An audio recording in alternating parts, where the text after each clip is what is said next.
les dominés croient que les choses peuvent se terminer comme ça du jour au lendemain. C'est une grande illusion. C'est pas parce que le pouvoir qui s'exerçait s'est retiré ou s'est éloigné qu'il ne s'exerce plus.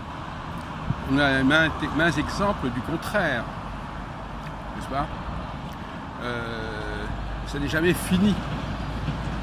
Et donc finalement, croire que l'influence exercée, que le pouvoir exercé, que le joug qu'on a subi va disparaître du jour au lendemain, c'est une énorme illusion. Et au contraire, c'est précisément lorsque ce pouvoir s'éloigne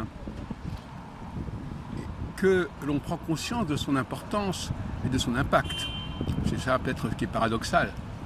Quand il est là, présent devant nous, expressément, on se dit bon ben il est là.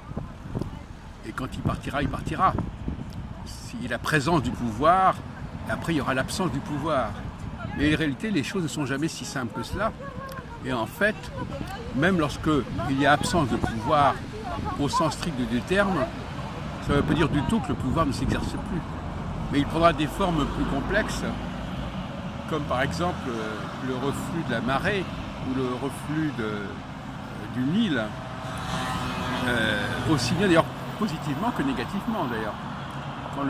Quand le Nil se retirait, ça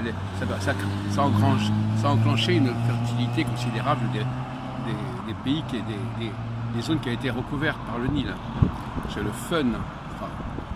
Et donc, le retrait, c'est à ce moment-là, c'est lors du retrait matériel, si on peut dire, que la trace va être d'autant plus marquante. On sait très bien en psychanalyse d'ailleurs que c'est pas parce que l'événement qui a déclenché a disparu, pour toutes sortes de raisons. Par exemple, je sais pas, le père peut être mort et donc ce qui concerne le père pourrait avoir disparu, mais pas du tout. Ce qu'il a fait, il l'a fait.